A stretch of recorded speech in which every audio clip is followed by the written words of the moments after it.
Viewers അസ്സലാമു അലൈക്കും welcome back to Sami's world. അപ്പോൾ എന്തൊക്കെയുണ്ട് വിശേഷങ്ങൾ? സുഖം തന്നെയല്ലേ? അപ്പോൾ ഇന്ന് ഞാൻ വന്നിട്ടുള്ളത് ഒരു അടിപൊളി ബ്ലാക്ക് ഫോറസ്റ്റ് കേക്കിൻ്റെ റെസിപ്പി ആയിട്ടാണ്.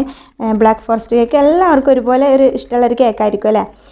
അപ്പോൾ ഞാനിപ്പോൾ ഇവിടെ ഇത് ഉണ്ടാക്കി കാണിക്കുന്നത് ഒരു ബേക്കിംഗ് ടൂൾസ് ഒന്നും ഉപയോഗിക്കാതെയാണ് കേട്ടോ. അതുപോലെ കുക്കറിലാണിത് ഉണ്ടാക്കുന്നത്. അപ്പോൾ കുക്കറിൽ ഉണ്ടാക്കുന്നതുകൊണ്ട് ഒരു കുഴപ്പമില്ല, നല്ല അടിപൊളി സോഫ്റ്റ് ആയിട്ടുള്ള കേക്ക് തന്നെയാണ് കേട്ടോ. പിന്നെ ഞാൻ ഇതിൻ്റെ കൂടെ തന്നെ ഒരു ഹോം മെയ്ഡ് ടേൺ ടേബിളും കൂടെ ഉണ്ടാക്കി കാണിക്കുന്നുണ്ട്. നമ്മുടെ എല്ലാവരുടെ വീട്ടിലും അവൈലബിൾ ആയിട്ടുള്ള രണ്ട് വസ്തുക്കൾ വെച്ചിട്ടാണ് ഞാനിത് ഉണ്ടാക്കുന്നത് കേട്ടോ. ഇപ്പം ഒരുപാട് പേരുടെ കയ്യിൽ ടേൺ ടേബിൾ അതുപോലെ ബേക്കിംഗ് ടൂൾസ് ഒന്നും ഉണ്ടാവണമെന്നില്ലല്ലോ. അപ്പോൾ അങ്ങനത്തെ ആളുകൾക്കൊക്കെ ഉപകാരമായിരിക്കും ഈ ഒരു വീഡിയോ. അപ്പോൾ നിങ്ങൾ വീഡിയോ മുഴുവനായിട്ട് വാച്ച് ചെയ്യുക. അതുപോലെ നിങ്ങൾ ഈ ചാനൽ ആദ്യമായിട്ട് കാണുന്നവരാണെന്നുണ്ടെങ്കിൽ ചാനൽ ഒന്ന് സബ്സ്ക്രൈബ് ചെയ്തിട്ട് സപ്പോർട്ട് ചെയ്യണേ. അതുപോലെ നിങ്ങളുടെ ഫ്രണ്ട്സ് ഫാമിലിയൊക്കെ ആയിട്ടൊന്ന് ഷെയർ ചെയ്ത് കൊടുക്കാനും കൂടെ മറക്കരുത് കേട്ടോ. അപ്പോൾ നമുക്ക് എങ്ങനെയാണ് ഇത് ഉണ്ടാക്കുന്നത് നോക്കാം. പെട്ടെന്ന് തന്നെ വീഡിയോയിലോട്ട് കിടക്കാം. അപ്പോൾ എന്നാൽ നമുക്ക് ടൂൾസുകളൊന്നും ഉപയോഗിക്കാതെയുള്ള ഈ ഒരു ബ്ലാക്ക് ഫോറസ്റ്റ് കേക്ക് എങ്ങനെ ഉണ്ടാക്കാൻ നോക്കാം. അപ്പോൾ അതിനായിട്ട് ഞാനിവിടെ ഒരു 3/4 കപ്പ് മൈദ എടുത്തിട്ടുണ്ട്. അതൊരു അരിപ്പയിലേക്ക് ഇട്ട് കൊടുക്കാം. ഇനി ഇതിലേക്ക് 1 ടീസ്പൂൺ ബേക്കിംഗ് പൗഡർ ചേർത്ത് കൊടുക്കാം.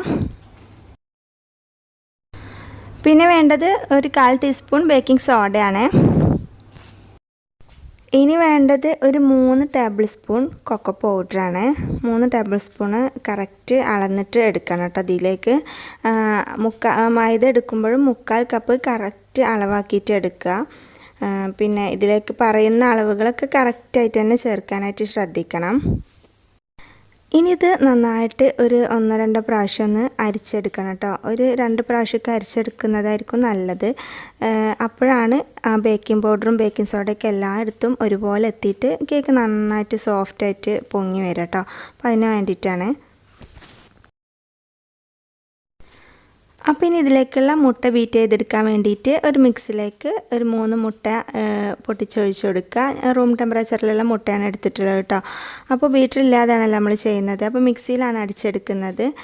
അപ്പോൾ അത് ചേർത്ത് കൊടുത്തിട്ട് അതിൻ്റെ കൂടെ തന്നെ 1 ടീസ്പൂൺ വനില എസൻസും കൂടെ ചേർത്ത് കൊടുക്കുക. കൂടെ തന്നെ ഒരു 1/4 ടീസ്പൂൺ ഉപ്പും കൂടെ ചേർത്ത് കൊടുത്തിട്ട് ഇത് നന്നായിട്ട് ഒരു 2-3 മിനിറ്റോളം നിർത്താതെ അടിച്ചെടുക്കുക കേട്ടോ. അപ്പോൾ അത് അങ്ങനെ അടിച്ചെടുത്ത് കഴിഞ്ഞാൽ ഇനി ഇതിലേക്ക് അടുത്തതായിട്ട് പഞ്ചസാര ചേർത്ത് കൊടുക്കണം. അപ്പോൾ ഞാനിവിടെ 1/2 കപ്പ് പൊടിക്കാത്ത പഞ്ചസാര ആണ് ചേർത്ത് കൊടുക്കുന്നത്. പൊടിച്ചാണ് എടുക്കുന്നതെന്നുണ്ടെങ്കിൽ 3/4 കപ്പോളം ചേർത്ത് കൊടുക്കേണ്ടി വരും കേട്ടോ. അപ്പോൾ അത് ഒന്നിച്ച് തന്നെ ഇട്ട് കൊടുക്കുക. നമ്മൾ ഒരുമിച്ച് തന്നെ ചേർത്തിട്ട് നന്നായിട്ട് ഇതുപോലെ ഒരു 2-3 മിനിറ്റ് വീണ്ടും നിർത്താതെ അടിച്ചെടുക്കുക കേട്ടോ. അപ്പോൾ അതങ്ങനെ അടിച്ചെടുത്ത് കഴിഞ്ഞാൽ ഇനി ഇതിലേക്ക് അടുത്തതായിട്ട് വേണ്ടത് ഒരു 1/4 കപ്പ് മിൽക്കാണ്. റൂം ടെമ്പറേച്ചറിലുള്ള മിൽക്ക് തന്നെയാണ് കേട്ടോ. പിന്നെ വേണ്ടത് ഒരു 2 ടേബിൾ സ്പൂൺ സൺഫ്ലവർ ഓയിലാണ്. അപ്പോൾ അത് രണ്ടും കൂടെ ചേർത്തിട്ട് വീണ്ടും ഇതുപോലെ തന്നെ ഒരു 2 മിനിറ്റ് ഒന്ന് നിർത്താതെ ബ്ലെൻഡ് ചെയ്തെടുക്കുക. അപ്പോൾ ഇനി ഇത് അടിച്ചെടുത്ത് കൊണ്ടുവരാം. അപ്പോൾ ഇത് നന്നായിട്ട് തന്നെ ബ്ലെൻഡ് ചെയ്തെടുത്തിട്ടുണ്ട്. ഇനിയിപ്പോൾ അതൊരു ബൗളിലേക്ക് ഒഴിച്ചു കൊടുക്കുന്നുണ്ട്. ഇനിയിപ്പോൾ അരിച്ച് മാറ്റി വെച്ചിട്ടുള്ള ഫ്ലോർ കുറേശ്ശെ ഇതിലേക്ക് ചേർത്തിട്ട് ഒന്ന് മെല്ലെ മിക്സ് ചെയ്തെടുക്കുക കേട്ടോ. മിക്സ് ചെയ്തെടുക്കുമ്പോൾ ഒരേ ഡയറക്ഷനിലെല്ലാം മിക്സ് ചെയ്തെടുക്കാനായിട്ട് ശ്രദ്ധിക്കണേ. അതുപോലെ ഓവർ മിക്സിങ് ആവാനും പാടില്ല കേട്ടോ. അപ്പോൾ നമ്മൾ മെല്ലെ ഇതുപോലെ കൂടുതൽ ഡിസ്റ്റർബ് ചെയ്യാത്ത രീതിയിൽ വേണം ഈ ഒരു മിക്സ് റെഡിയാക്കി എടുക്കാൻ. മിക്സിയിൽ അടിച്ചെടുത്താന്ന് വിചാരിച്ചിട്ട് പ്രശ്നമൊന്നുമില്ല കേട്ടോ. നല്ല രീതിയിൽ പതഞ്ഞ് വന്നിട്ടുണ്ട്. അപ്പോൾ അങ്ങനെ കിട്ടുമ്പോൾ തന്നെ കേക്ക് നല്ല ഒരു സോഫ്റ്റായിട്ട് വരും. അപ്പോൾ ഞാൻ പറഞ്ഞ രീതിയിൽ തന്നെ നന്നായിട്ട് നിർത്താതെ ബ്ലെൻഡ് ചെയ്തെടുക്കുക. അപ്പോഴാണ് ആ ഒരു ഫോമൊക്കെ നമുക്ക് കിട്ടുക.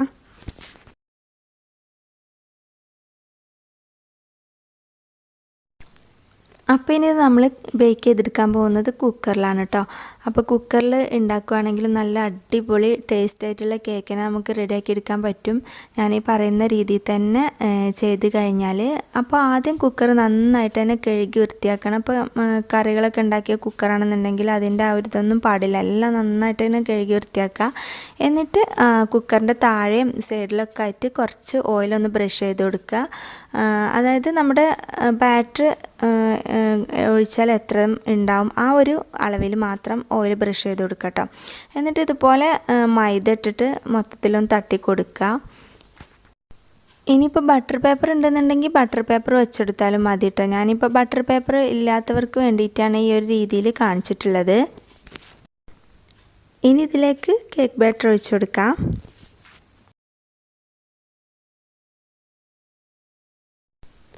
എന്നിട്ട് ഇതൊന്ന് ടാപ്പ് ചെയ്ത് കൊടുക്കാം കേട്ടോ. എയർ ബബിൾസ് ഒക്കെ ഉണ്ടെങ്കിൽ ഒന്ന് പോയിക്കോളും. ഇനിയിപ്പോൾ ഇത് ബേക്ക് ചെയ്തെടുക്കാൻ വേണ്ടിയിട്ട് ഞാനിവിടെ ഒരു 5 മിനിറ്റ് മുന്നേ ഒരു ഫ്രൈങ് പാൻ വെച്ചിട്ട് നന്നായിട്ട് ചൂടാക്കി എടുത്തിട്ടുണ്ടായിരുന്നു. ഒരു പഴയ ഫ്രൈങ് പാനാണ് കേട്ടത്. അപ്പോൾ പഴയതുണ്ടെങ്കിലൊക്കെ എടുക്കുക, ഇല്ലയെന്നുണ്ടെങ്കിൽ ചെമ്പിൻ്റെയൊക്കെ മൂടി ഉണ്ടല്ലോ അത് വെച്ചിട്ട് നന്നായിട്ടൊന്ന് ചൂടാക്കി എടുത്താലും മതി. എന്നിട്ട് അതിൻ്റെ മേലേക്ക് ഇതുപോലെ അങ്ങ് വെച്ച് കൊടുക്കുക. എന്നിട്ട് വെയിറ്റ് എടുത്തിട്ട് ഒഴിവാക്കണം കേട്ടോ, വെയിറ്റ് പാടില്ല. ഇനി ഇതൊരു ലോ ഫ്ലെയിമിലിട്ടിട്ട് 45 to 50 മിനിറ്റ് വരെ ബേക്ക് ചെയ്തെടുക്കണം കേട്ടോ. ഇപ്പോൾ ദാ ഒരു 50 മിനിറ്റ് ആയപ്പോഴാണ് ഞാനിത് തുറന്ന് നോക്കുന്നത്. കേക്ക് റെഡി ആയിട്ടുണ്ട്. അപ്പോൾ ഞാൻ പറഞ്ഞ പോലെ ഫ്ലെയിം നന്നായിട്ട് തന്നെ കുറച്ച് വെക്കാനായിട്ട് ശ്രദ്ധിക്കണം.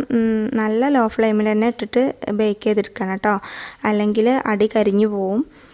ഇപ്പോൾ ദാ കേക്ക് നന്നായിട്ട് തന്നെ റെഡി ആയിട്ടുണ്ട്. ഒരു നൈഫ് വെച്ചിട്ടൊന്ന് കുത്തി നോക്കിയാൽ മതി, ക്ലീനായിട്ട് വന്നിട്ടുണ്ട്. ഇനിയിപ്പോൾ നന്നായിട്ട് തണുത്തതിന് ശേഷം നമുക്ക് ലെയറായിട്ട് കട്ട് ചെയ്തെടുക്കാം കേട്ടോ.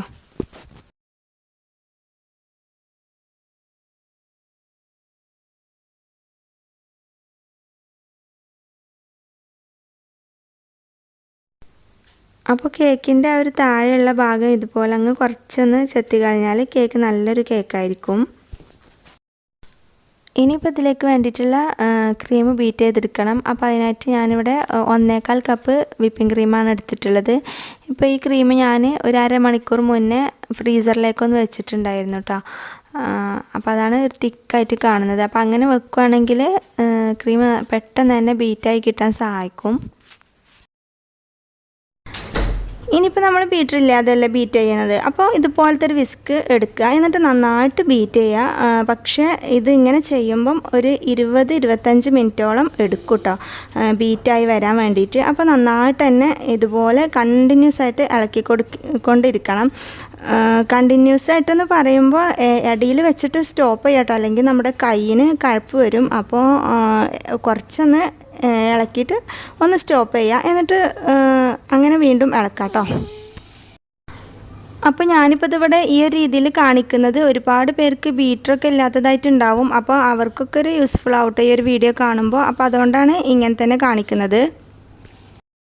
അപ്പോൾ ഞാനിപ്പോൾ ഇതിവിടെ മുഴുവനായിട്ട് കാണിക്കുന്നില്ല. ഇനിയിപ്പോൾ ഒന്ന് ബീറ്റായതിന് ശേഷം ഞാൻ കാണിക്കാം കേട്ടോ. ഇപ്പോൾ ഇതാ ചെറുതായിട്ടൊക്കെ കുറേശ്ശെ ബീറ്റായി വരാൻ തുടങ്ങിയിട്ടുണ്ട്. ഒരു 10 മിനിറ്റൊക്കെ കഴിഞ്ഞിട്ടുള്ളൂ കേട്ടോ. അപ്പോൾ ഈ ഒരു രീതിയിലായിട്ടുണ്ട്. ഇപ്പോൾ ഇതാ ഒരു 15 മിനിറ്റ് കഴിഞ്ഞപ്പോൾ ഇതാ ഇങ്ങനെ ആയിട്ടുണ്ട് കേട്ടോ, ഇത്രയ്ക്കും ആയിട്ടുണ്ട്. ഇനിയൊരു 5-10 മിനിറ്റോളൊക്കെ ഇളക്കുമ്പോഴത്തേനൊക്കെ റെഡി ആവുമായിരിക്കും.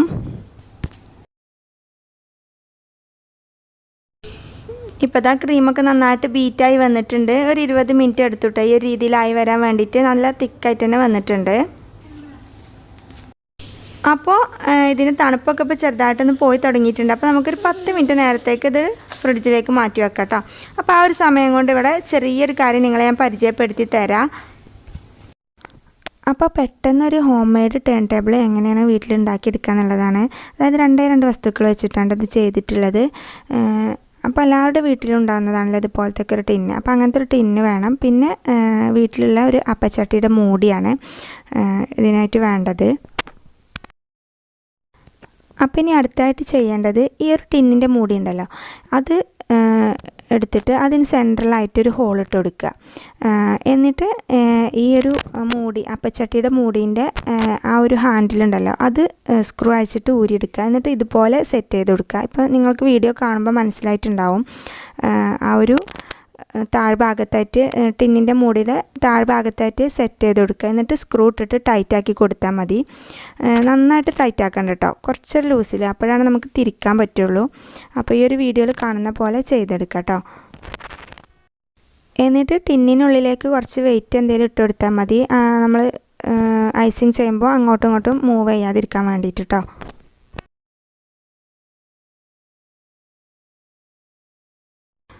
അപ്പോൾ ഇനി നമുക്കെന്നാൽ കേക്ക് ഐസിങ് ചെയ്യാനായിട്ട് തുടങ്ങാം. അപ്പോൾ ആദ്യം ഒരു കേക്ക് ബോർഡ് ഇതിലേക്ക് വെച്ച് കൊടുത്തിട്ടുണ്ട്. ഇനി അതിൻ്റെ മേലെ കുറച്ച് ക്രീമാക്കി കൊടുക്കാം കേട്ടോ. കേക്ക് അങ്ങോട്ടും ഇങ്ങോട്ടും മൂവ് ചെയ്യാതിരിക്കാൻ വേണ്ടിയിട്ടാണ്. എന്നിട്ട് ഫസ്റ്റ് ലെയർ കേക്ക് വെച്ച് കൊടുത്തിട്ടുണ്ട്. ഇനി ഇത് ഷുഗർ സിറപ്പാണ്. അപ്പോൾ ഒരു 3-4 ടേബിൾ സ്പൂണോളം പഞ്ചസാര ഒരു ഗ്ലാസ് വെള്ളത്തിലേക്ക് ഇട്ടിട്ട് നന്നായിട്ടൊന്ന് അലിയിച്ചെടുത്തതാണ് കേട്ടോ. അപ്പോൾ ഇത് ഒഴിച്ചെടുത്തിട്ട് നന്നായിട്ട് വെറ്റാക്കി കൊടുക്കണം. എല്ലാ ഭാഗത്തേക്കും നല്ല പോലെ തന്നെ ഒഴിച്ചു കൊടുക്കണം കേട്ടോ. ഇനി ഫസ്റ്റ് ലെയറിൽ ക്രീം അപ്ലൈ ചെയ്ത് കൊടുക്കുക. അപ്പോൾ ഞാനിവിടെ സാധാരണ നമ്മുടെ നൈഫ് ഉണ്ടല്ലോ, കത്തി ഉപയോഗിച്ചിട്ടാണ് ചെയ്തെടുക്കുന്നത് കേട്ടോ. ഇപ്പോൾ ഒരു ബേക്കിംഗ് ടൂൾസും ഒന്നും ഇല്ലാത്തവർക്ക് ഈ ഒരു രീതിയിൽ ഒക്കെ ട്രൈ ചെയ്ത് നോക്കാവുന്നതാണ്. ഇതൊക്കെ എന്ന് പറഞ്ഞാൽ നമ്മുടെ കയ്യിലുള്ള സാധനങ്ങൾ വെച്ചിട്ട് അഡ്ജസ്റ്റ് ചെയ്തിട്ട് എല്ലാം ഇതുപോലെ തന്നെ നല്ലൊരു കേക്ക് നമുക്ക് റെഡിയാക്കി എടുക്കാൻ പറ്റും കേട്ടോ. അപ്പോൾ ഇനി കേക്കൊക്കെ ഉണ്ടാക്കാൻ ബേക്കിംഗ് ടൂൾസ് അതുപോലെ ടേൺ ടേബിൾ ഒന്നും ഇല്ലല്ലോ എന്ന് വിചാരിച്ചിട്ട് ആരും വിഷമിക്കണ്ട. ഇതൊക്കെ നമ്മുടെ വീട്ടിലുള്ള സാധനങ്ങൾ വെച്ചിട്ട് നമുക്ക് റെഡിയാക്കി എടുക്കാവുന്നതേ ഉള്ളൂ. അപ്പോൾ ഫസ്റ്റ് ലെയർ അപ്ലൈ ചെയ്ത് കഴിഞ്ഞാൽ നമുക്കിനി സെക്കൻഡ് ലെയർ വെച്ച് കൊടുക്കാം. അതും ഇതുപോലെ തന്നെ ഷുഗർ സിറപ്പൊക്കെ ഒഴിച്ചിട്ട് നന്നായിട്ട് വെറ്റാക്കി കൊടുക്കാം കേട്ടോ. അപ്പോൾ ഷുഗർ സിറപ്പ് ഒഴിക്കുമ്പോൾ ശ്രദ്ധിക്കണം, നന്നായിട്ട് തന്നെ ഒഴിച്ചു കൊടുക്കാനായിട്ട് ശ്രദ്ധിക്കണം. എന്നാലാണ് കേക്ക് നന്നായിട്ട് സോഫ്റ്റായിട്ട് വരിക. എല്ലാ ഭാഗത്തേക്കും എത്തുന്ന രീതിയിൽ ഇതുപോലെ ഒഴിച്ചു കൊടുക്കണം കേട്ടോ. അപ്പോൾ ഇനി അടുത്ത ലെയറിലും ക്രീം തേച്ച് കൊടുക്കുക. തേച്ചിട്ട് നന്നായിട്ട് എല്ലാ ഭാഗത്തേക്കും ഒരേ ലെവലിൽ ആക്കിയിട്ട് എടുക്കണം കേട്ടോ. എന്നാലാണ് കേക്ക് ലെവലായിട്ട് നിൽക്കുള്ളൂ.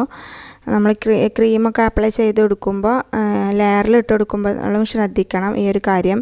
അതായത് ഒരേ ലെവലായിട്ട് കിട്ടാൻ വേണ്ടിയിട്ട് കേട്ടോ. ഇനിയിപ്പോൾ അടുത്ത ലെയർ വെച്ചെടുക്കാൻ പോവുകയാണ്, അതായത് ലാസ്റ്റ് ലെയർ കേട്ടോ. അപ്പോൾ ഞാൻ തിരിച്ചിട്ടാണ് വെച്ചെടുക്കുന്നത്. അതായത് കേക്കിൻ്റെ മേൽഭാഗം താഴെ ഭാഗത്തൊക്കെ ആക്കിയിട്ട് വെച്ചെടുക്കുന്നുണ്ട്. അപ്പോൾ അങ്ങനെ ആകുമ്പോൾ നല്ല ലെവലായിട്ട് കേക്ക് കിട്ടും കേട്ടോ. നമ്മൾ ക്രീമൊക്കെ തേച്ചെടുക്കുമ്പോൾ നല്ലൊരു ലെവലിലുള്ള കേക്കായിരിക്കും ഉണ്ടാവുക. എന്നിട്ട് ഷുഗർ സിറപ്പ് ഒഴിച്ചിട്ട് നന്നായിട്ട് വെറ്റാക്കി കൊടുക്കുക. സെയിം രീതിയിൽ തന്നെ റിപ്പീറ്റ് ചെയ്തെടുക്കുക.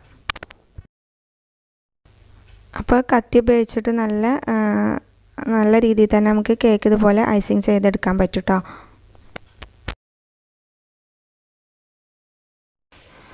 അപ്പോൾ ക്രീമൊക്കെ അപ്ലൈ ചെയ്ത് കഴിഞ്ഞാൽ ഇനി ഇതൊന്ന് സ്മൂത്തൺ ചെയ്തെടുക്കാൻ വേണ്ടിയിട്ട് ഞാൻ ഇതുപോലത്തെ ഒരു കാർഡാണ് ഉപയോഗിച്ചിട്ടുള്ളത്. അപ്പോൾ ഈ ഒരു ഇങ്ങനത്തെ കാർഡ് ഉണ്ടെന്നുണ്ടെങ്കിൽ നമുക്ക് ഇതുപോലത്തെ നല്ല ശരിക്ക് സ്മൂത്തൺ ചെയ്തെടുക്കാൻ പറ്റും കേട്ടോ. അപ്പോൾ സൈഡിലും മേൽഭാഗത്തൊക്കെ നന്നായിട്ട് തന്നെ സ്മൂത്തൺ ചെയ്തെടുക്കാം.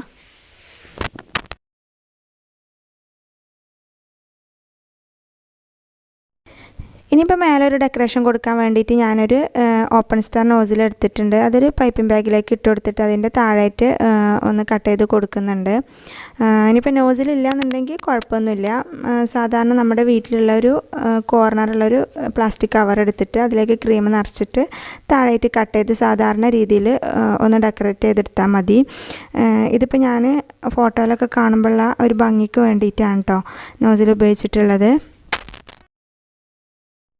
അപ്പോൾ അതിന് മുന്നായിട്ട് നമുക്ക് സൈഡിലൊക്കെ ഒന്ന് ഇതുപോലെ ചോക്ലേറ്റ് ഗ്രേറ്റ് ചെയ്തെടുത്തിട്ടുണ്ട്. അത് എല്ലാ ഭാഗത്തും സൈഡിൽ ഒരുപോലെ ഇട്ട് കൊടുത്തിട്ട് സെറ്റാക്കി എടുക്കാം കേട്ടോ. അപ്പോൾ ഇവിടെ ഞാൻ ഡാർക്ക് ചോക്ലേറ്റാണ് ഉപയോഗിച്ചിട്ടുള്ളത്. നിങ്ങൾക്ക് ഡാർക്കോ അല്ലെങ്കിൽ മിൽക്ക് ചോക്ലേറ്റൊക്കെ എടുക്കാട്ടതിനായിട്ട് നമ്മുടെ സാധാരണ ഷോപ്പിൽ നിന്ന് വാങ്ങുന്ന അതായത് ബാറായിട്ടുള്ള ചോക്ലേറ്റ് ഉണ്ടല്ലോ, അത് ഗ്രേറ്റ് ചെയ്തെടുത്താലും മതി. ഇതിപ്പോൾ ഞാൻ കോമ്പൗണ്ട് ചോക്ലേറ്റ് ഗ്രേറ്റ് ചെയ്തെടുത്തതാണ്. എന്നിട്ട് ഇതുപോലെ ഡെക്കറേറ്റ് ചെയ്തെടുക്കുക. അതായത് ബ്ലാക്ക് ഫോറസ്റ്റ് കേക്കിൻ്റെ ആ ഒരു ഡെക്കറേഷൻ ഉണ്ടല്ലോ, അതെല്ലാവർക്കും അറിയുന്നത് തന്നെയല്ലേ. അപ്പോൾ ആ ഒരു രീതിയിൽ ഡെക്കറേഷൻ ചെയ്തെടുക്കുക കേട്ടോ. ഇനി അടുത്ത സ്റ്റെപ്പ് എന്ന് പറഞ്ഞാൽ ഇത് ചോക്ലേറ്റ് ഗ്രേറ്റ് ചെയ്ത് തന്നെയാണ്. അപ്പോൾ അത് ഇതിൻ്റെ മേലേക്ക് ഇട്ട് കൊടുത്തിട്ട് എല്ലാ ഭാഗത്തേക്കും ഒന്ന് സ്പ്രെഡാക്കി കൊടുക്കുക.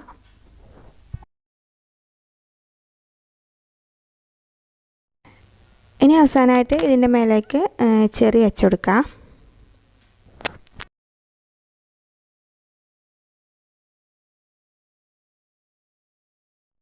അപ്പോൾ നമ്മുടെ ടൂൾസുകളും കാര്യങ്ങളൊന്നും ഉപയോഗിക്കാതെയുള്ള ഒരു അടിപൊളിയായിട്ടുള്ള ബ്ലാക്ക് ഫോറസ്റ്റ് കേക്ക് റെഡി ആയിട്ടുണ്ട്. നല്ല ടേസ്റ്റാണ് കേട്ടോ. കുക്കറിൽ ഉണ്ടാക്കിയാന്ന് അങ്ങനെ പറയല്ല. അപ്പോൾ നിങ്ങൾ എന്തായാലും ഒന്ന് ട്രൈ ചെയ്ത് നോക്കണേ. അപ്പോൾ ഇനി ഇതൊന്ന് കട്ട് ചെയ്ത് കാണിക്കാം. നല്ലൊരു സോഫ്റ്റ് ആയിട്ടുള്ള കേക്ക് തന്നെയാണ് കേട്ടോ. അപ്പോൾ അത് കട്ട് ചെയ്യുമ്പോൾ തന്നെ മനസ്സിലാവുന്നുണ്ടാവും. അപ്പോൾ ഈ ഒരു രീതിയിൽ ചെയ്ത് നോക്കാത്തവരുണ്ടെങ്കിൽ ഇങ്ങനെ ചെയ്ത് നോക്കിയിട്ട് നിങ്ങളുടെ ഫീഡ്ബാക്ക് അറിയിക്കാൻ മറക്കരുത് കേട്ടോ. അപ്പോൾ നിങ്ങൾക്ക് വീഡിയോ ഇഷ്ടമായി കാണുമെന്ന് വിചാരിക്കുന്നു. ഇഷ്ടമായതാണെങ്കിൽ നമ്മുടെ ചാനലൊന്ന് സബ്സ്ക്രൈബ് ചെയ്തിട്ട് സപ്പോർട്ട് ചെയ്യാൻ മറക്കരുത് കേട്ടോ. അതുപോലെ നിങ്ങളുടെ ഫ്രണ്ട്സിനും ഫാമിലിക്കൊക്കെ ഒന്ന് ഷെയർ ചെയ്യാനും കൂടെ മറക്കരുത് കേട്ടോ. അപ്പോൾ ഇനി എന്തായാലും മറ്റൊരു നല്ല കേക്ക് വീഡിയോ ആയിട്ട് വീണ്ടും കാണാം. അതുവരേക്കും ടേക്ക് കെയർ. ബൈ.